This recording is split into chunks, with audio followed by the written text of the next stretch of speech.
Assalamualaikum warahmatullahi wabarakatuh. Akkam jirtu hordoftoonni fi kabajamtoonni maatiiwwan chaanaalee Oromoo Mobaayilaa Aappii jalatti argamtan hundi keessaniyyuu baga nagaa taatan isin jecha har'aan tanas barnoota ajaa'ibaatii fi barnoota isin barbaadan isin qabadhee dhufee jira. Har'aan tan ammoo icciitiiwwan 10 kan teelegiraamii qabu kan waliin ilaallu ta'a jechuudha. Hordoftootaa fi kabajamtoota maatiiwwan chaanaalii keenya kanatti dabaruun duratti warroonni reefuu gara chaanaalii keenyaa dhuftan subscribe taasifachuu kan daganne chaanaalii keenya subscribe gootan ammoo mallattoo notifiikeeshinaa ol godhachuu kan daganne isiniin jedha. Gamanumaanii gara barnoota keenyaatti ceena jechuudha.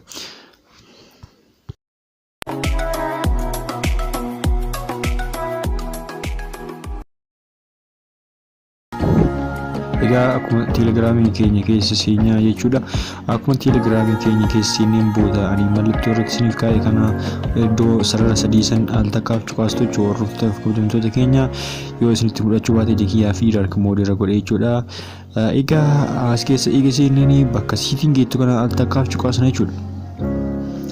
Egaa akka seennee eega jennee booda boota privacy and security kan jedhu jechuudha. Yeroo darbees barnoota tokko as keessatti privacy and security kana keessa isiniif tuttuqee ture. Privacy and security keessa seenne jechuudha. Siitingiilee hedduutu jira. Guyyaa san akkanuma irra utaalee wanta tokko isinitti mul'ise akkuma argitan wantoota hedduutu jira jechuudha. Bakka kanneen jechuudha siitingiilee teelegiraamii akkasumas icciitiiwwan teelegiraamii qaban keessaa bakka muraasni yookaan walakkaa ol bakka kana jira jechuudha. Yeroo guddaa bakka kana jira jechuun ni danda'ama. Egaa kunoo as keessa hosintan foon nambarii keessan nama takkatti akka hin mul'anne yoo gochuu barbaadan foon nambar kan jedhu keessa seentanii nobody gootu yoo namni kontaaktii keessaa isin barbaadanis aaditti gootu jechuudha. Egaa wantoota hedduutu jira keessa seentanii ilaaluu dandeessu.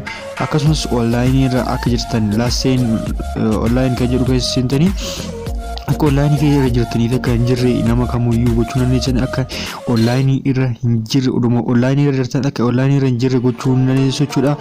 Akkasumas kan biraa immoo namoonni muraasni kontaaktii keessaa aad gootanii jechuudha. Aad gootaniiti boota aad kontaaktii kun boota nama yeroo haala kana achi keessaa aad kontaaktii gootanii namni isin barbaadna qofti akka isin daawwachuu gochuu dandeettu.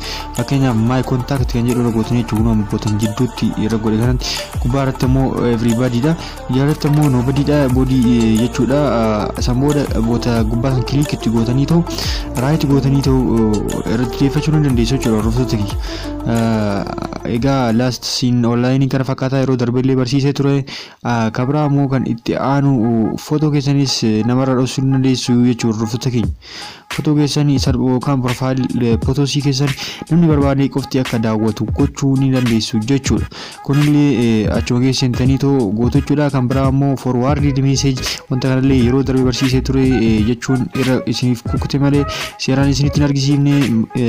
Egaa forward message isin barsiisan tokko nama tokkittiin akka forward goone gochuu ni dandeessu jechuudha.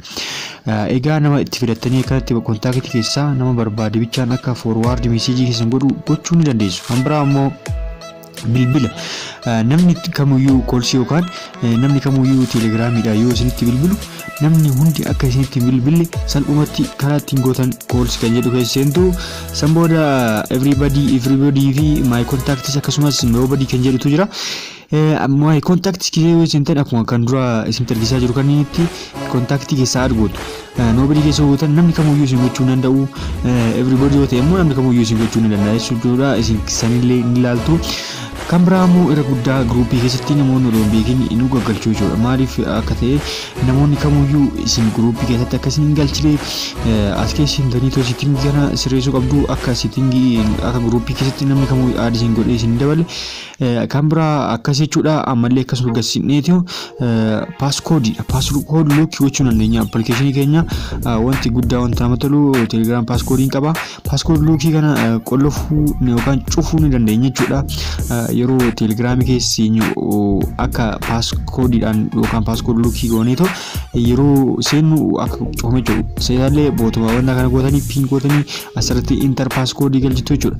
Paaskoodii barbaadan galchitu anammaa fi isinumatti argisiisuu malee seenuu hin barbaanne.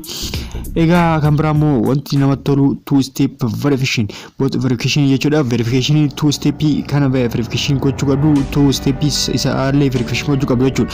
Namni kamuyyuu wanta akkaawuntii keessan seeniitoo isin hojjechuu jechuun danda'u verification two step kana bantan taanaan jechuudha salphumatti viidiyoo biraa odoo hin dalagin asirratti isin argisiisee jira jechuudha. Ani egaa telegiraamii keenya namni haa kun nu godha kan jettanii fi kun as keessa bootama two step verification kana salphumatti ibsatanii too gochuu ni dandeessu. Ammallee sitingii biraatti nu hafe kan isinitti argisiisu ta'a. Kan biraa immoo maalidha bakka meeseejiidha. Meeseejii irratti kan isinitti argisiisu ta'a. Meeseejii irratti fakkeenyaaf meeseejii tokko barreessine jechuudha. Meeseejii tokko barreessine meeseejii sun sagalee takka malee akka nama san bira dhaqu inni sagalee takkitti itti nageessin ofii akka bira dhaquu barbaadan jechuudha. Egaa barreessanii booda sirriitti qaqqabdanii bakka kana eegasifidee booda send without sound kan jedhu bara cuqaastu jechuudha. Sagalee takka malee silent ta'ee bira seenaa garuu meeseejichi bira dhaqa.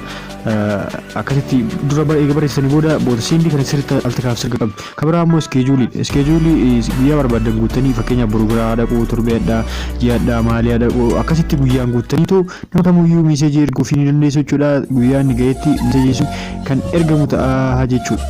Egaa hordoftoota keenya ammallee sitingolee hedduutu nu hafa amma dhumaatti na faana bu'a. Ammallee kan biraa ammoo maalidha viidiyoo jechuudha. Viidiyoo tokko daqiiqaa 15 irratti amma viidiyoo tokko telegiraamiidhaan nama argine daqiiqaa 15 irratti na laalu akkasumas akkasiidhaatiin erguu barbaanne jechuudha.